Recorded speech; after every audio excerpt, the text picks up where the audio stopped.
Hello, welcome back to our channel दोस्तों। एक बार फिर से मैं दिनसाद आपका स्वागत करता हूं अपने इस चैनल पे। चलिए, तो आज हम लोग फिर से करने वाले हैं अपना रेलवे एग्जाम्स का। सॉरी, मैं थोड़ा सा इंक चेंज कर लेता हूं इसका एक बार। ये ग्रीन रख लेता हूँ। तो आज हम लोग फिर से अपना करने वाले हैं रेलवे एग्जाम्स के लिए बेनिफिशियल साइंस के कुछ ऐसे क्वेश्चन जो कि डायरेक्ट ही आपको एग्जाम में पूछे जाने वाले प्रश्न हैं, यानी कि एग्जाम में आपको ऐसे प्रश्न देखने को मिल सकते हैं। ये बेनिफिशियल किसके लिए रहेगा? ALP, technician, NTPC, JE, SSC, MTS, CGL, basically जितने भी एग्जाम्स हैं जिसमें साइंस के क्वेश्चंस बनते हैं उन सभी के लिए ये आपका इम्पोर्टेंट होने वाला है। ठीक है, तो ये हम लोगों का क्लास नंबर 36 है। इससे पहले के जो जितने भी क्लासेस हैं, अगर आपने उसको नहीं देखा है तो चैनल पर वो सारे वीडियोस लेक्चर्स पड़े हुए हैं। प्ले लिस्ट भी मैंने दिया है, बना कर रख दिया है। आप लोग वहाँ से आप लोग उसको देख सकते हैं। चलिए स्टार्ट करते हैं। और ये क्लास आपको डेली 9 बजे आप यूट्यूब चैनल पे देखने को मिल जाएगा। हाँ, इतना इंट्रोडक्शन काफ़ी था। अब स्टार्ट करते हैं पहले क्वेश्चन से। पहला क्वेश्चन क्या है? The instrument used to measure current is called. वर्तमान वर्तमान को मापने के लिए उपयोग किए जाने वाले यंत्र को क्या कहते हैं? ये वर्तमान नहीं है, करंट। करंट को नापने के लिए, या फिर इलेक्ट्रिसिटी। इलेक्ट्रिसिटी को हिंदी में क्या बोलते हैं? जो भी बोलते हैं मैं लिख देता हूँ यहाँ, इलेक्ट्रिसिटी। तो इलेक्ट्रिसिटी को नापने के लिए, इलेक्ट्रिसिटी को मापने के लिए कौन सा यंत्र का यूज किया जाता है? एमीटर, वोल्ट मीटर, बैटरी या मीटर? तो देखो, सबसे पहले अगर हम लोग मीटर का देखेंगे तो ये किसका होता है? ये होता है आपका एस आई यूनिट। मीटर जो होता है वो होता है एस आई यूनिट ऑफ किसका? डिस्टेंस का। डिस्टेंस का एस आई यूनिट यानी दूरी को हम लोग मीटर में नापते हैं। ठीक है, और बैटरी क्या करता है? बैटरी आपका केमिकल एनर्जी को क्या करता है? मैंने वैसे आपको, आपने अगर पहले के क्लासेस देखे हैं तो आपको पता होगा बैटरी का काम क्या है? केमिकल एनर्जी को कन्वर्ट कर देना, किसमें? इलेक्ट्रिक एनर्जी में या इलेक्ट्रिसिटी में। ठीक है, केमिकल एनर्जी को कन्वर्ट करना इलेक्ट्रिसिटी में, ये बैटरी का काम होता है। वोल्ट मीटर क्या करता है? ये मीजर करता है, मापता है। किसको मापता है? ये मेजर करता है पोटेंशियल डिफरेंस को। पोटेंशियल डिफरेंस मतलब विद्युत विभव या फिर विभवांतर को मैं यहाँ लिख देता हूँ, विभवांतर। आपका पोटेंशियल डिफरेंस नापने का काम करता है वोल्ट मीटर। और एम मीटर क्या पता लगाता है? एम मीटर मेजर करता है आपका इलेक्ट्रिसिटी को। बेसिकली मेजर नहीं करता, ये पता लगाता है कि उस पथ में, उस सर्किट में इलेक्ट्रिसिटी है या नहीं। तो इसको कैसे करूँ? लिख देता हूँ मेजर ही। ये मेजर करता है इलेक्ट्रिसिटी को, इलेक्ट्रिसिटी को। और एक चीज़ में मुझे याद आ रहा है, गैल्वेनोमीटर का, ये भी मैं बता ही देता हूँ। गैल्वेनोमीटर ये क्या करता है? आपका गैल्वेनोमीटर पता लगाता है प्रेजेंस नहीं, डायरेक्शन। इसका पता लगाता है डायरेक्शन ऑफ करंट का, मतलब सॉरी इलेक्ट्रिक करंट लिख देता हूँ मैं। Direction of electric current, electric current किस दिशा में बह रहा है, ये जो इलेक्ट्रिसिटी है वो किस डायरेक्शन में चल रहा है, ये पता लगाता है आपका गैल्वेनोमीटर। मीटर आपका ऐसा यूनिट होता है डिस्टेंस का, डिस्प्लेसमेंट का, सॉरी डिस्प्लेसमेंट का नहीं, डिस्टेंस का। बैटरी क्या करता है? ये केमिकल एनर्जी को कन्वर्ट कर देता है इलेक्ट्रिसिटी में।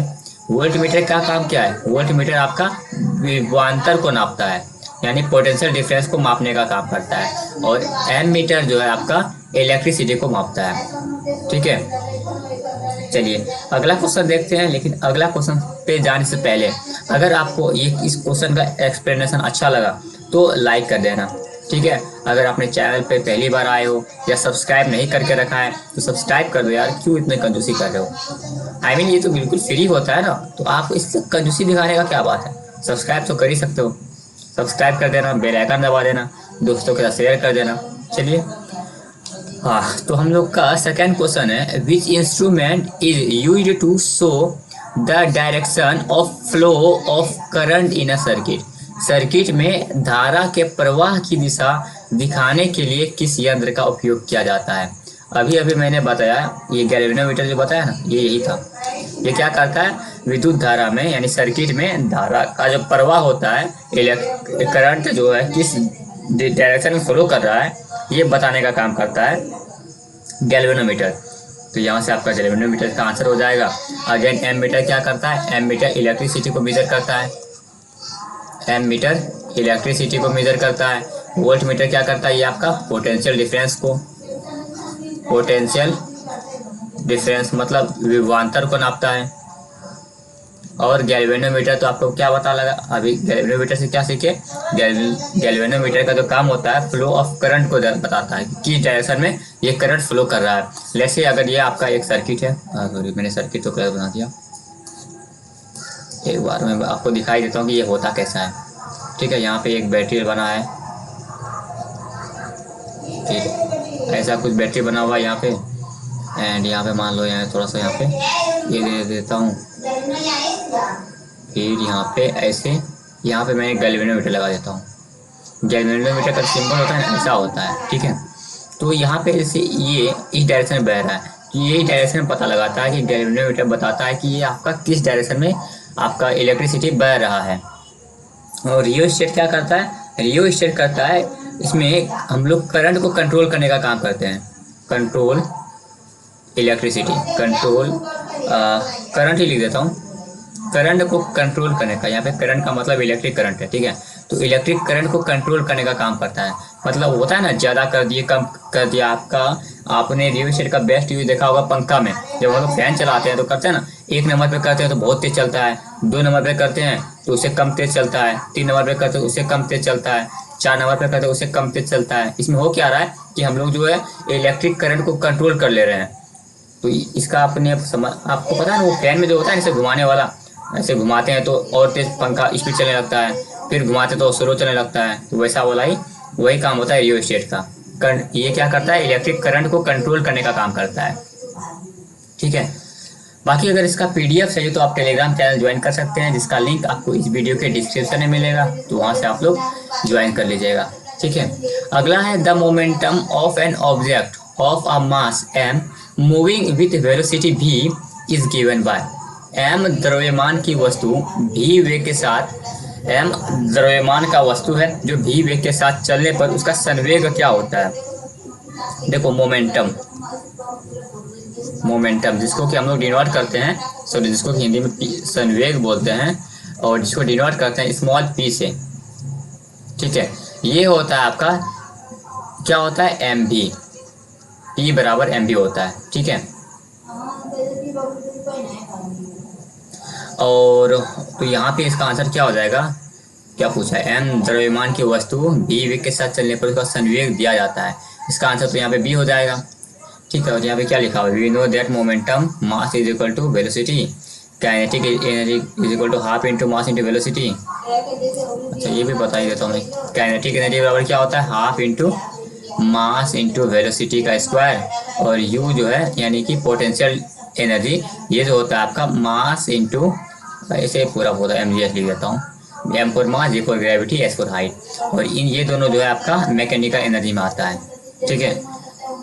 और बाकी जब काइनेटिक एनर्जी और पोटेंशियल एनर्जी से हम लोगों ने बहुत सारे क्वेश्चन पीछे में किए हैं, तो इसलिए मैं अब इससे क्वेश्चन नहीं ले रहा हूँ, ठीक है। और इसमें हम लोग कुछ अब जो है धीरे धीरे करके वो मैं आगे बताता हूँ, एक है आपके लिए सरप्राइज टाइप का।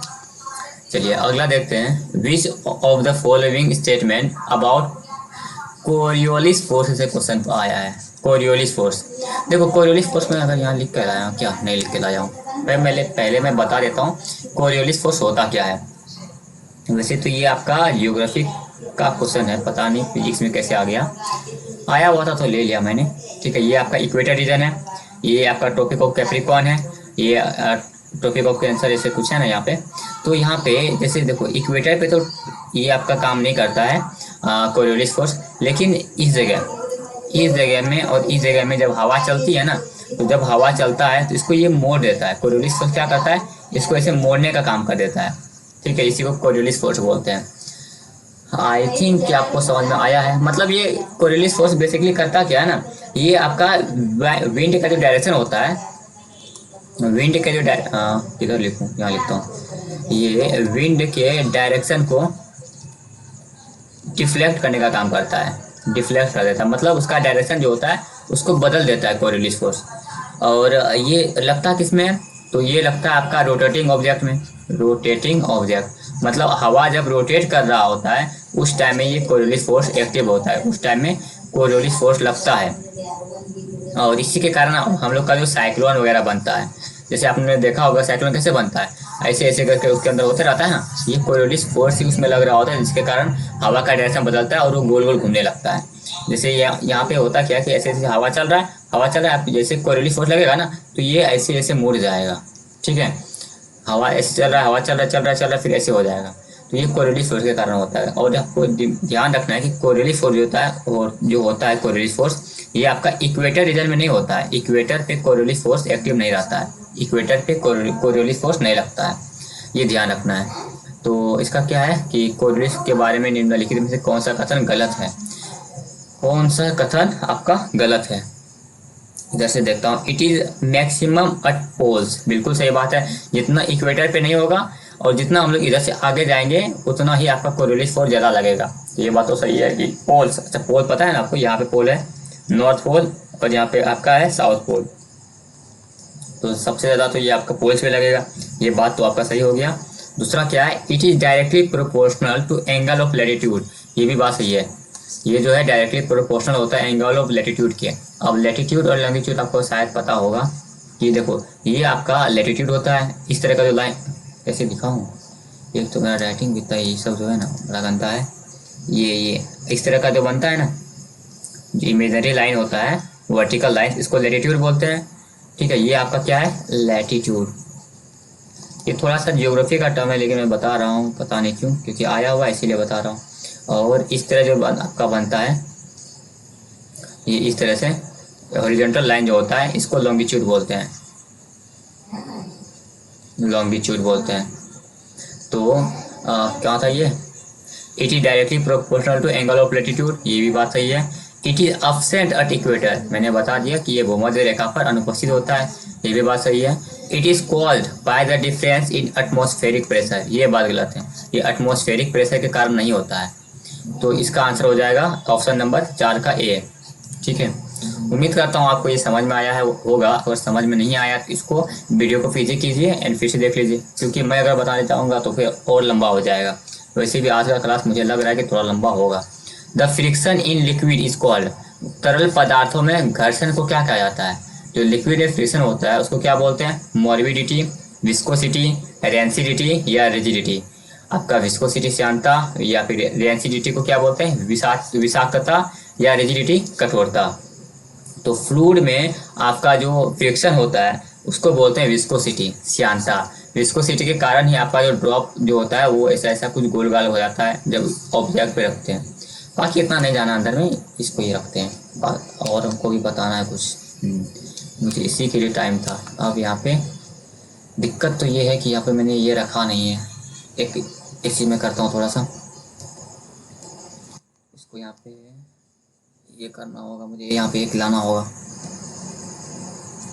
तो थोड़ा सा अभी मैनेज कीजिएगा। इसको मैं एक पेज चाहिए होगा जिसको कि मैं यहाँ पे न्यूमेरिकल सॉल्व कर पाऊँ।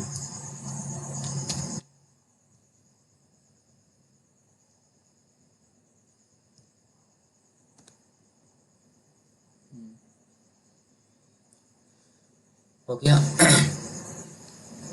तो इसमें देखो क्या पूछा है, ये एक बेसिकली एक न्यूमेरिकल है। क्वेश्चन पढ़ते हैं, a constant force act on an object of mass 10 kg। इसको ध्यान रखना है कि मास कितना है, 10 किलो है। तो यहाँ पे मैं लिख देता हूँ, मास आपका गिवन है 10 kg। उसके बाद क्या है, for a duration of 2 second time, given आपका 2 सेकेंड है। अरे नीचे क्यों चल जा रहा हूँ मैं। It increases the object velocity from 5 second metre per second to 10 metre per second. दो वेलोसिटी है तो एक को u मान लेता हूँ जो कि 5 सेकेंड है, एंड एक को v मान लेता हूँ जो कि आपका 10 सेकेंड है। उसके बाद find the magnitude of applied force, क्या निकालना, निकालना क्या है, हमें अप्लाइड फोर्स निकालना है। और now if the force is applied for a duration of 5 seconds, what would be the final velocity? What would be the final velocity of an object. और एक आपका पूछा है कि अगर हम लोग का वेलोसिटी 5 सेकेंड हो जाता है, 5 मीटर पर सेकेंड होता है, तो आपका वेलोसिटी ऑफ ऑब्जेक्ट क्या होगा। आई थिंक आपको क्वेश्चन समझ में नहीं आया होगा, मैं क्वेश्चन थोड़ा एक्सप्लेन कर देता हूँ। अभी तक तो मैं उसको नोट कर रहा था, डाटा जो गिवन है उसको लिख रहा था। 10 किलोग्राम द्रव्यमान का एक वस्तु है जो कि 2 सेकेंड की टाइम पीरियड के लिए, 2 सेकेंड की अवधि के लिए एक स्थिर बल पर कार्य कर रहा है। यह वस्तु की गति को 5 मीटर पर सेकेंड से 10 मीटर पर सेकेंड तक बढ़ा देता है। लागू बल का परिमाण ज्ञात कीजिए, मतलब उस पर कितना फोर्स लग रहा है उसको निकालना है। फोर्स देखो कहाँ लग रहा है, देखो जैसे कि वस्तु का जो गति है वो 5 मीटर पर सेकेंड से 10 मीटर पर सेकेंड हो रहा है, तो आखिर कोई ना कोई फोर्स तो लगा होगा ना। तो वह पूछ रहा है कि कितना फोर्स लगा है। अब यदि बल 5 सेकेंड की अवधि के लिए लागू किया जाता है तो उस वस्तु की अंतिम गति क्या होगी।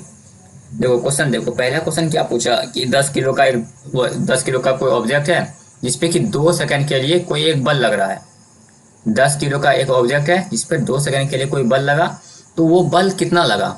2 सेकेंड के लिए जैसे बल लगा ना, तो वो दो उसी बल का मान पूछा है कि वो फोर्स जो है कितना लगा।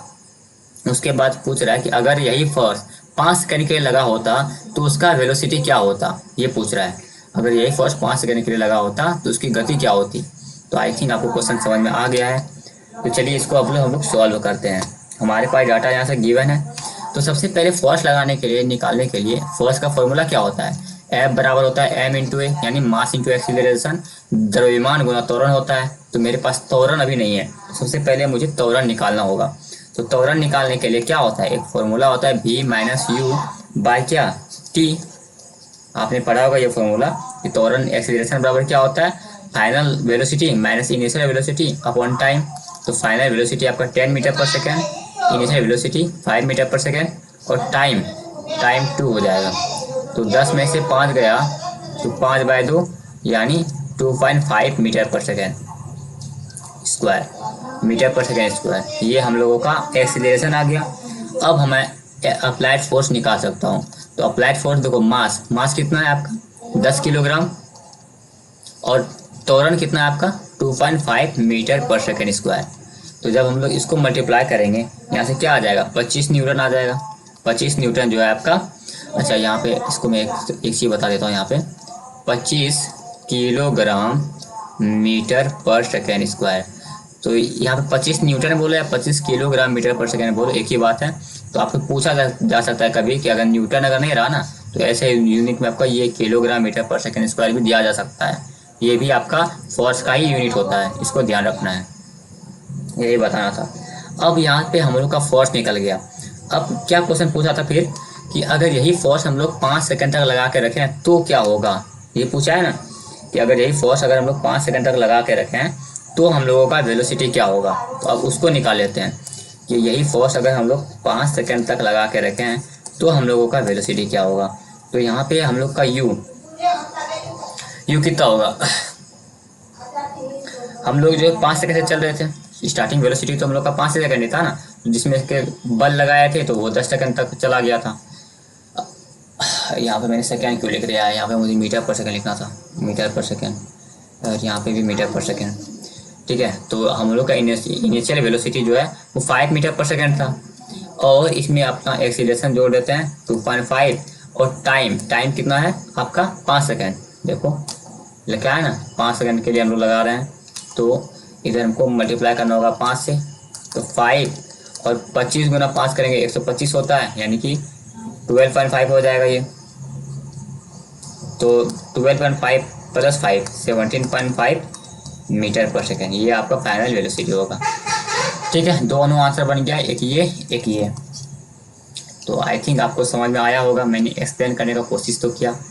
बाकी अगर आप लोग बिल्कुल भी ये सब फॉर्मूला नहीं आता है तो थोड़ा सा प्रॉब्लम होगा आपको समझने में। उसके लिए क्या कर सकते हैं, कुछ नहीं, और भी मैं इसी तरह का न्यूमेरिकल सॉल्व करवाते रहूँगा। अब मैं ट्राई करूँगा कि डेली एक न्यूमेरिकल लेके आऊँ, क्योंकि रेलवे के एग्ज़ाम में न्यूमेरिकल्स पूछे जाते हैं।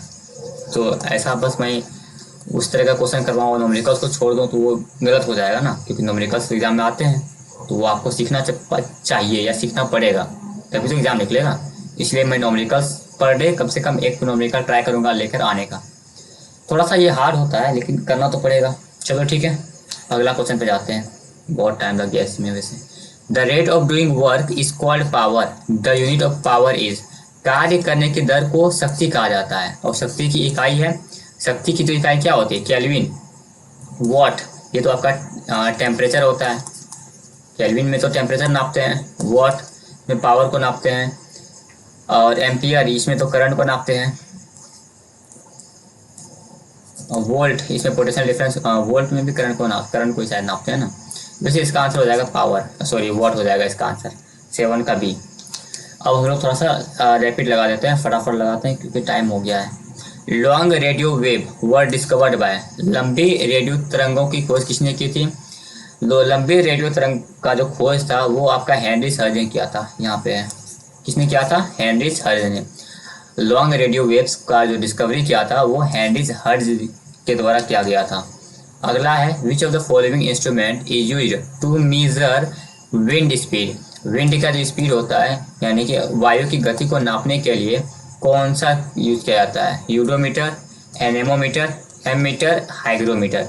तो हाइग्रोमीटर से हम लोग क्या नापते हैं, ह्यूमिडिटी नापते हैं यानी कि आर्द्रता नापते हैं।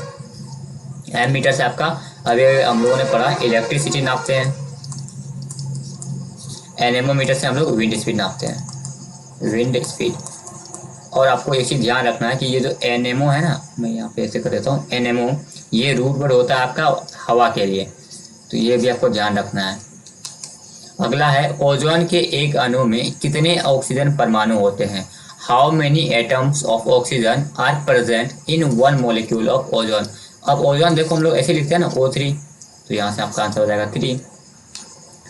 Name the element which has an electronic configuration of 287। देखो इलेक्ट्रॉनिक इसी का बात करें तो 2 मेथड होता है इसका, एक होता है सेल मेथड, एक होता है आपका सब सेल मेथड, सब सेल मेथड, 2 मेथड होता है। इसको हम लोग जैसे जानते हैं KLMN के नाम से, इसको जानते हैं SPDF के नाम से। इसमें क्या होता है, नंबर ऑफ इलेक्ट्रॉन जो रखा रहता है ऑर्बिट में 2n² होता है, इसमें S में 2, P में 6, D में 10, F में 14 ऐसे रखा जाता है। तो बाकी यहाँ पे उतना जाना नहीं है, मैंने बस ऐसे बता दिया। हमको देखना है कि इलेक्ट्रॉनिक कॉन्फ़िगरेशन 287 है किसका, तो ये किसका होगा, 2 + 8 + 7, 2 8 10 17, 17 किसका होता है, क्लोरीन का होता है, तो यहाँ पे इसका आंसर हो जाएगा क्लोरीन। अगला देखते हैं, और ये बता देता हूँ, हीलियम का एटॉमिक नंबर कितना है, 2, हाइड्रोजन का 1, क्लोरीन का 17 और आपका कार्बन का 6। The ability of metals to be drawn into thin wire is called, धातुओं की पतली तारों में खींचने की क्षमता को क्या कहा जाता है, डक्टिलिटी, सोल्यूबिलिटी, रिएक्टिविटी या मेलिएबिलिटी। तो अगर हम लोग उसको क्या कर रहे हैं, खींच खींच के तार बना दे रहे हैं, है ना, उसको धातु को खींच खींच के तार बना देते हैं, तो ये उसका जो है डक्टिलिटी को दिखाता है, तन्यता को दिखाता है। ये नम्यता नहीं, ये तन्यता है, डक्टिलिटी को दिखाता है। डक्टिलिटी के धातु में जो एक डक्टिलिटी का गुण होता है, डक्टिलिटी प्रॉपर्टी के कारण ही उसको खींच खींच के वायर्स में कन्वर्ट किया जा सकता है। मेटाबिलिटी के कारण क्या करते हैं, उसको हम लोग खींच खींच के सीट में कन्वर्ट कर सकते हैं, मतलब चादर में उसको खींच खींच के, चादर में खींच खींच के ना वैसे पीट के चादर में वो कन्वर्ट कर सकते हैं। और solubility is not property of metal, जरूरी नहीं कि हर मेटल सोल्यूबल ही हो। रिएक्टिविटी भी प्रॉपर्टी नहीं होता है वैसे मेटल का,